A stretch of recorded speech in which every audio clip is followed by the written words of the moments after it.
Students, today we are going to start our new book The Moments. इसमें हम second chapter read करेंगे the adventure of Toto written by Ruskin Bond. So we are going through detailed summary of this chapter by line. Toto was a baby monkey. टोटो एक छोटा बंदर का बच्चा था. The writers grandfather bought him from a tonga driver for 5 rupees. Writer के जो grandfather थे यानी कि दादाजी थे, उन्होंने एक तांगा ड्राइवर से, तांगा चलाने वाले से 5 रुपये में टोटो को ख़रीदा था. Grandfather always got angry and complaint when a new bird और animal was brought home. Grandfather को हमेशा सुनना पड़ता था या डांटा जाता था जब भी वो कोई नया जानवर या नए पक्षी को लेकर आते थे. So the presence of Toto was kept a secret from her. तो जो टोटो की ग्रैंड मदर थी, उसके लिए टोटो का होना एक सरप्राइज़ था जो उनसे छुपा के रखा गया, सीक्रेट बना के रखा गया कि उन्हें ना पता लगे. Grandfather and the driver put toto in a little closest.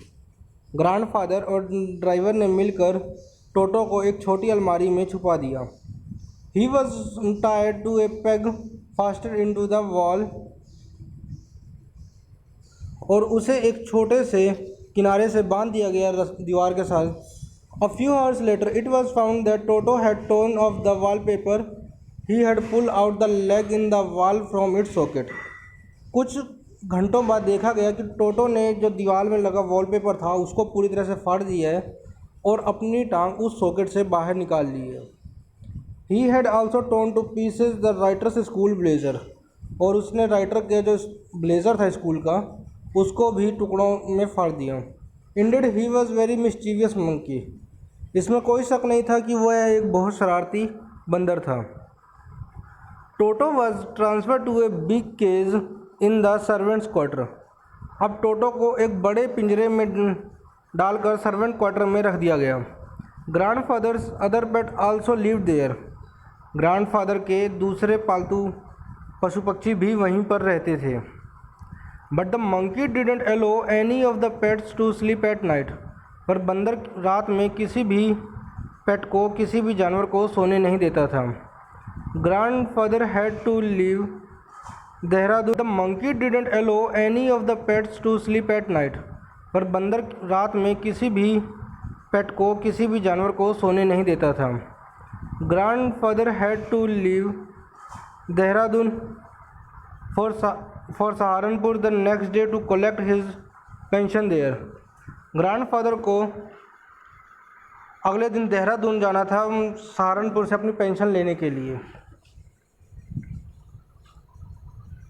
He took toto along with him.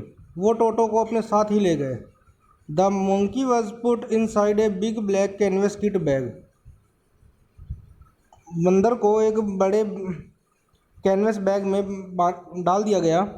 Toto remained in the bag as far as Saharanpur. Toto bag में सहारनपुर तक रहा. But at the railway turnstile he poked his head out of the bag. पर train रुकने से थोड़ी देर पहले ही उसने अपना सिर उस बैग से बाहर निकाल लिया. He gave the ticket collector a wide grin. और उसने टिकट कलेक्टर को डरा दिया. Toto was classified as a dog by the ticket collector. Ticket collector द्वारा टोटो को एक डॉग बताया गया. He charge 3 rupees as Toto fare. और उन्होंने टोटो का किराया 3 रुपये लिया.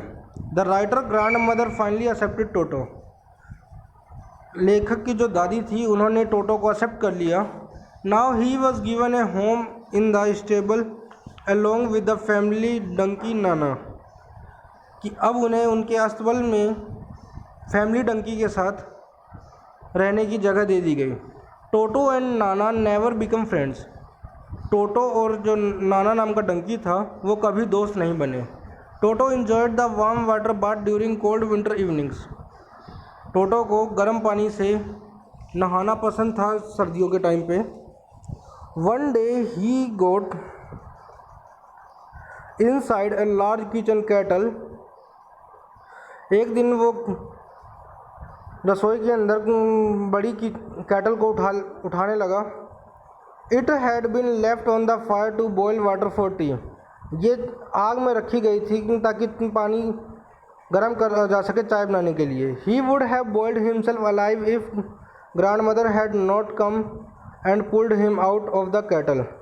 वो अपने आप को एकदम जला ही लेता यदि उसी टाइम पे दादी न पहुंचती और उसको कैटल से बाहर न खींचती. Toto always tore things to pieces whenever any of the रसोई के अंदर बड़ी कैटल को उठाने लगा. It had been left on the fire to boil water for tea.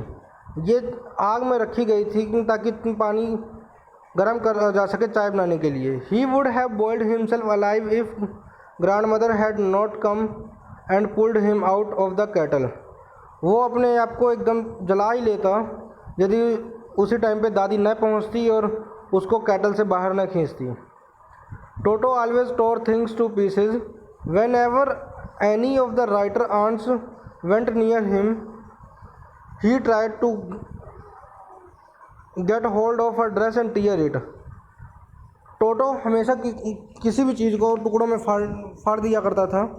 जब भी उस राइटर की आंट उसके पास आती तो वो हमेशा उनकी ड्रेस को पकड़ के फाड़ने की कोशिश करता था.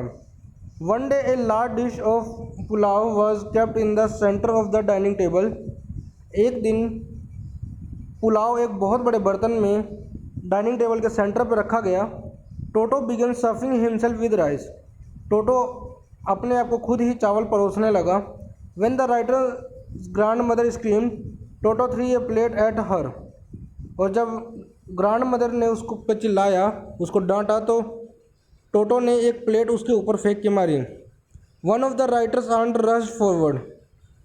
तो राइटर की एक आंट भी तभी दौड़ कर आई. Toto threw a glass of water in her face. Toto ने उनके फेस पर पानी का एक गिलास फेंक कर मारा. He picked up the dish of pulao and went out through a window. और वो पुलाव की डिश ले करके विंडो से बाहर निकल गया. ही remained in the branches of a tree and afternoon eating slowly the rice in the dish. वो पेड़ की ब्रांच में बैठकर दोपहर में राइस को खाने लगा. He then threw the dish down there from the tree. और उसने डिश को पेड़ से नीचे फेंक दिया. He chattered with delight when the dish broke into pieces. और उसे बड़ी खुशी हुई जब वो डिश टुकड़ों में टूट गई. The writer family could not afford the frequent loss of dishes, clothes, curtains and wallpaper. So grandfather sold Toto back to the Tonga driver for 3 rupees. तो जो राइटर की फैमिली थी वो इतना नुकसान नहीं बर्दाश्त कर सकती थी कि कभी डिश तोड़ दी जाए, कभी कपड़े फाड़ दिए जाएं या पर्दे फाड़ दिए जाएं या वॉलपेपर्स को ख़राब कर दिया जाए. तो ग्रैंडफादर ने वो टोंगा ड्राइवर को 3 रुपए में टोटो को दोबारा बेच दिया.